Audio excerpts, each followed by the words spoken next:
Hi, welcome to the first part of the 3 video series for total knee replacement. So in this stage, this is your kind of like your beginner stage. This is soon after surgery, as soon as your doctor allows you to move the leg, which is very soon after surgery. I want you to start following this video already. Few things that I want you to know, especially in this video, is what to do, what not to do, what to avoid, and what to focus on. Early mobilization is key. So let's start with what are you supposed to avoid? I want you to avoid overexerting yourself. Some patients that I've had, either because they're anti-inflammatory, they're on painkillers, or the surgery was just a very good surgery, the outcome was very good, or they didn't have too much pain for whatever reason, maybe the pain tolerance is pretty high, they start getting back into activities pretty soon. Meaning they start walking. Walking, don't get me wrong, walking is good. We want to start moving around.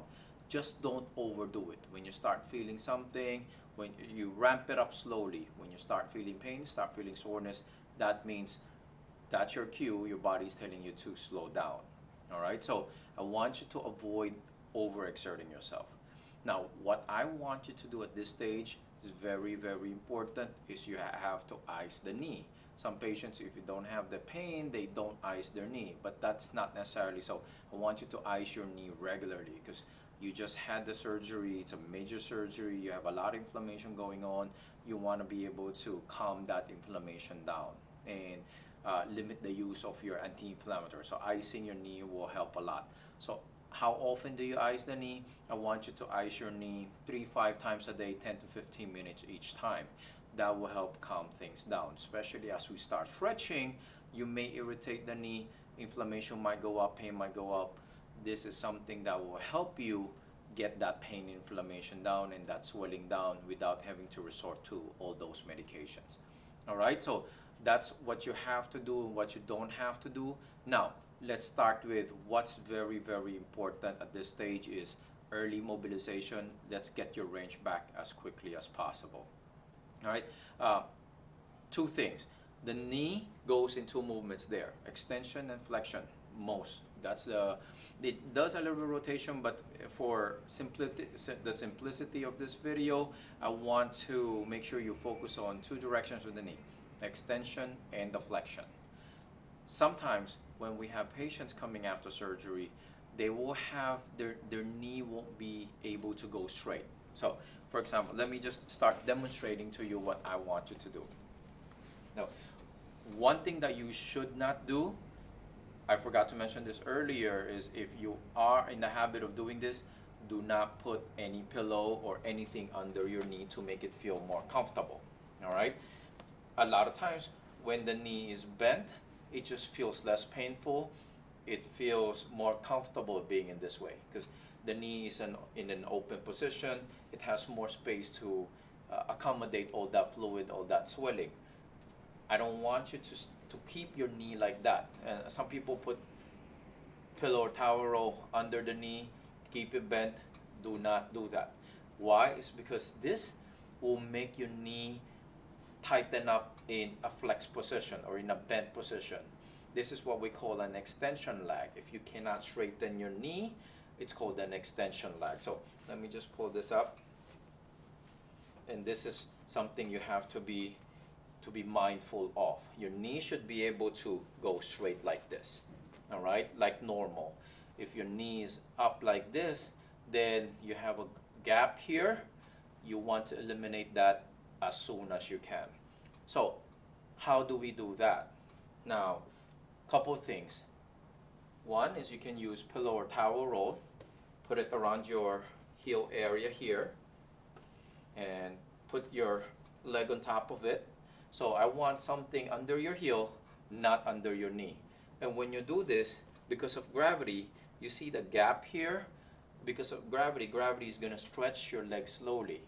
This will be an uncomfortable position for you. It will be painful. Usually what I see in my patients the first week, this can be pretty painful. But once your knee goes straight, the pain goes away. And you'll be able to function more normally if your knee straightens out. Now, if let's say doing this, I recommend to people just keeping their leg like this when they're resting throughout the day. But if you're having a hard time to eliminate that extension lag, couple things that you can do there.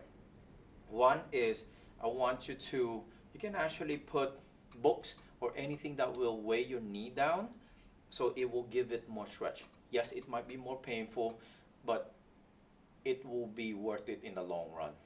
How often do you do that? Sometimes just putting the ice pack on it, so you do two things at the same time. You put the ice, so you're icing the knee at the same time, you're actually stretching your knee already into extension. Or I ice it. What I do with my patients, I put ice there, I put weight on top of it, right?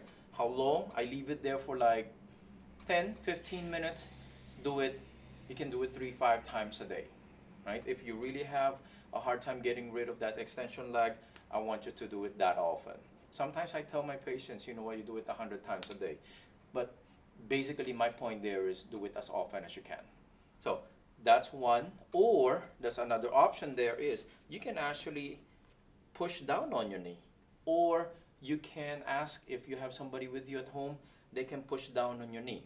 Now, what you will have to avoid is don't push down on your kneecap because that's a bone there. So I want you to avoid pushing down on the kneecap because that can hurt. So you can actually push above and below. Somebody can help you. They can put their hand above and below the knee and then push down. That tends to be more comfortable. All right? And then you can actually do this one exercise also that will help with the extension, and it also helps start activating your quads, which is what we call a quad sets. Now, what you have to do is you have to tighten this muscle here, so by pushing your knee down. So tighten is by pushing down like this.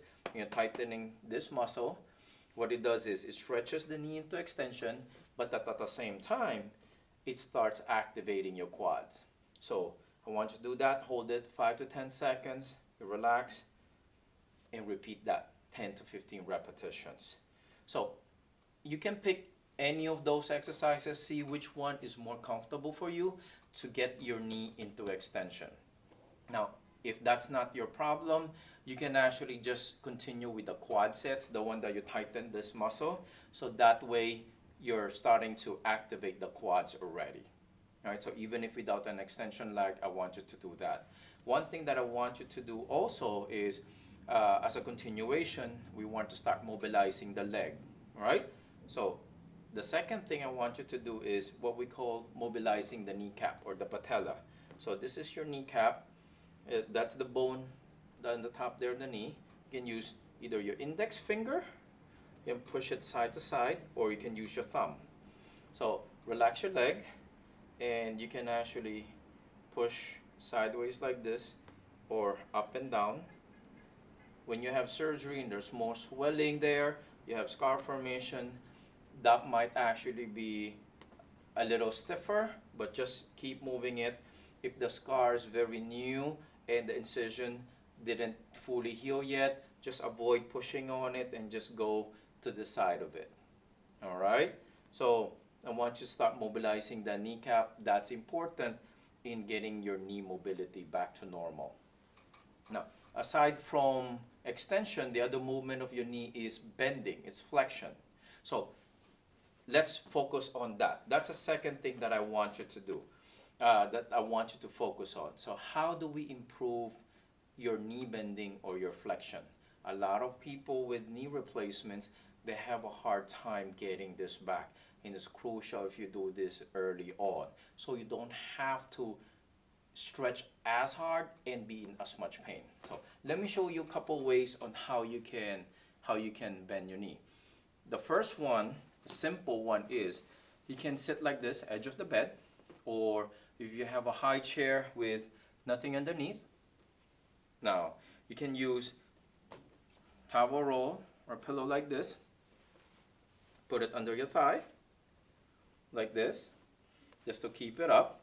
All right, and then you can use your other leg, go above the ankle, make sure you're straight, don't lean forward or don't lean to the side. As you push, you're using your other leg to push back.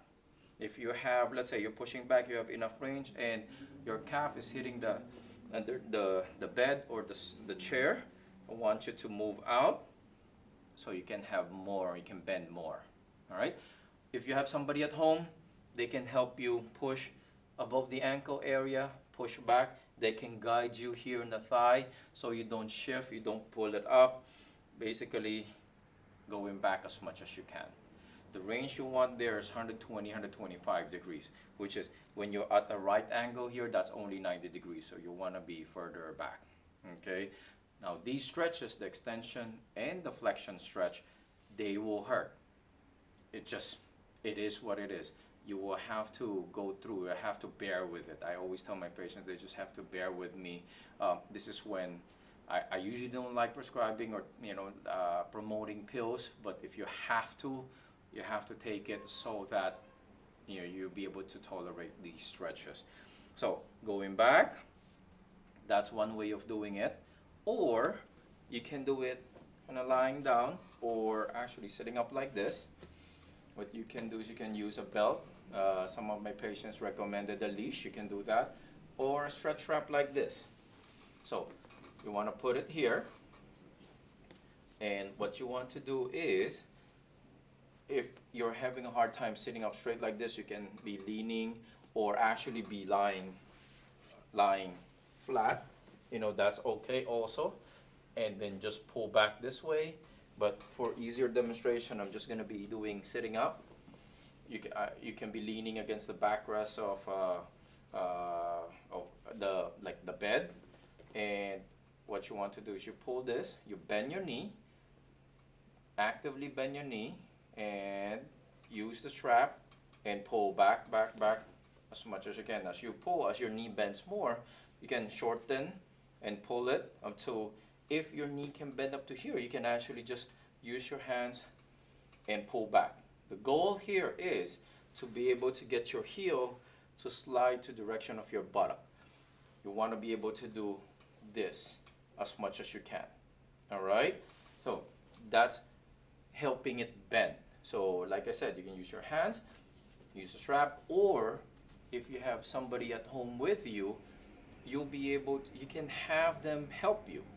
So if let's say you're lying down or sitting up like this, bend your knee as much as you can. And let's say this is as much as I can bend it.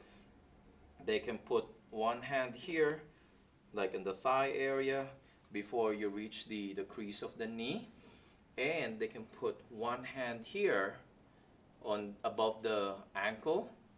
And what they can do is can push back this way.